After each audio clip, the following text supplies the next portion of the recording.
जय श्री हरि विष्णु। आत्मानं गुर्विणी गर्भंपि प्रीणाति वै यथा दोदेन तथा देवाः श्राद्धैः स्वांश्च पितृनृणा। अर्थात पितृगण सदैव विश्व देवों के साथ श्राद्धान्न ग्रहण करते हैं। ये ही विश्वदेव श्राद्ध का अन्न ग्रहण कर पितरों को संतृप्त करते हैं।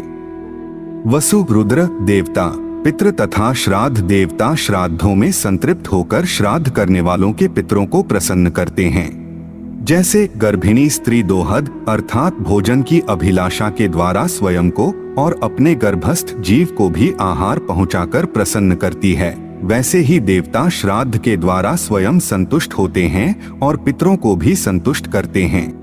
भगवान श्री वेद व्यास जी द्वारा रचित धर्म शास्त्रों व पुराणों के माध्यम से आज की इस प्रस्तुति में हम आपको पापी जीवात्माओं के स्थावर एवं निम्न आदि योनियों में जन्म लेने एवं उनके दुख भोगने की अवस्था तथा उनको मनुष्य जीवन की प्राप्ति के बारे में एक छोटी सी जानकारी देने का प्रयास कर रहे हैं।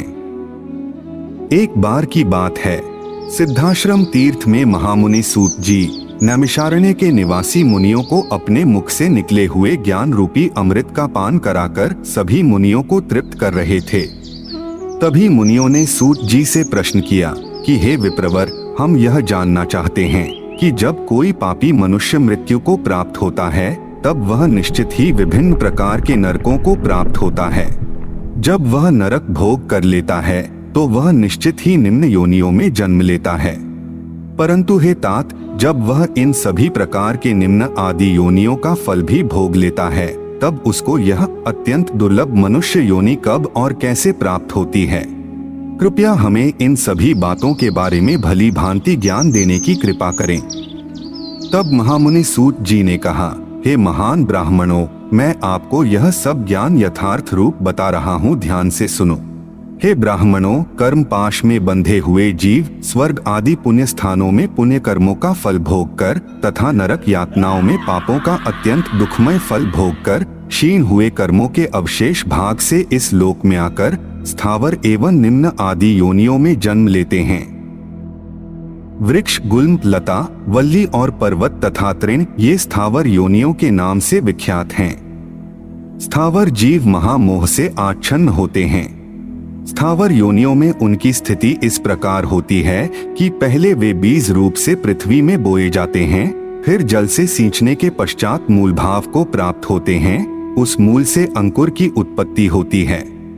अंकुर से पत्ते, तने और पतली डाली आदि प्रकट होते हैं। उन शाखाओं से कलियां और कलियों से फूल प्रकट होते हैं। उन फूलों से ही वे धान्य वृक्ष फलवान होते हैं।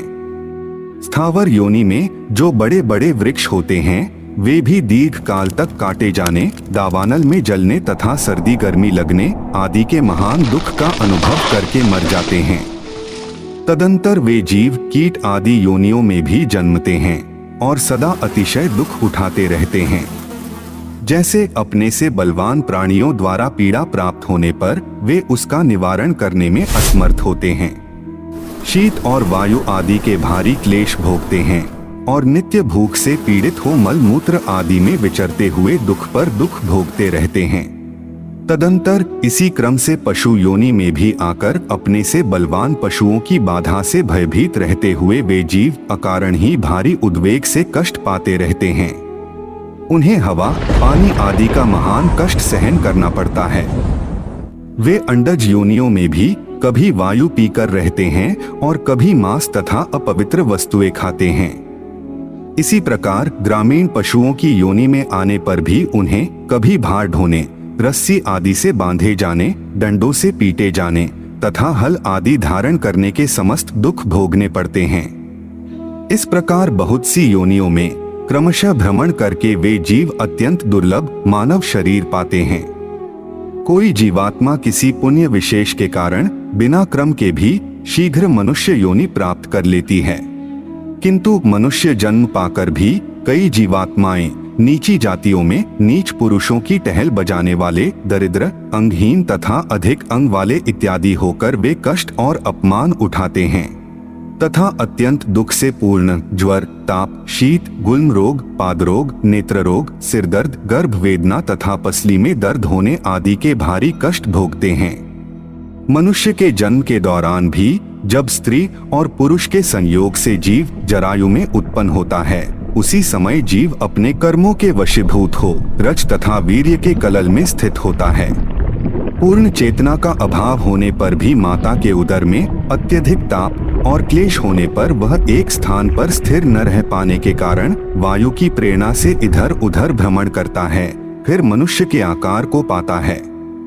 जरायु में उसका शरीर बंधा होता है और वह माता के रक्त, हड्डी, कीड़े, वसा, मज्जा, स्नायु और केश आदि से दूषित तथा घृणित शरीर में निवास करता है। माता के खाए हुए कड़वे, खट्टे, नमकीन तथा अधिक गर्म भोजन से वह अत्यंत दुखी होता रहता है। वह अपने दुखों से पीड़ित होकर यह स्मरण करता है, मैं बड़ा पापी हूँ। पापरूपी कर्मों में अंधा होने के कारण मैंने बड़े से बड़े पाप किए हैं। उन पापों से अकेला ही मैं ऐसे ऐसे नरकों का कष्ट भोगता रहा। फिर निम्न एवं स्थावर आदि योनियों में महान दुख भोगकर अब मानव योनि में आया हूँ। एवं देहधारियों को कितना दुख उठाना पड़ता है। शरीर पाप से ही उत्पन्न होता है, इसलिए पाप नहीं करना चाहिए।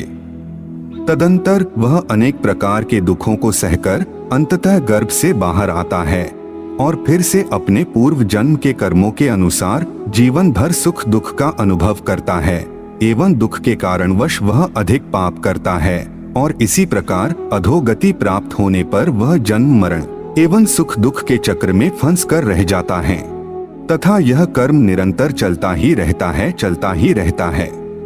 अतः हमें यह मानव योनि बहुत कठिनता से प्राप्त होती है तथा मानव योनि ही एकमात्र मोक्ष का द्वार है एवं हमें इस मनुष्य देह से छोटा पाप कर्म भी नहीं करना चाहिए। हमें सिर्फ और सिर्फ धर्म मार्ग का अनुसरण करना चाहिए।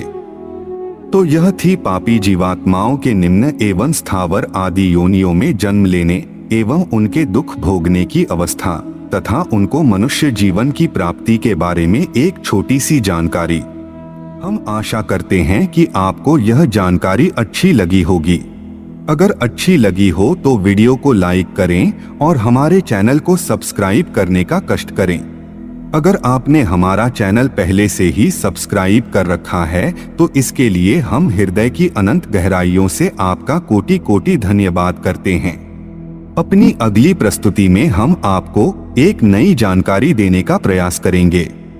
एक बार फिर से आपका बहुत बहुत धन्यवाद।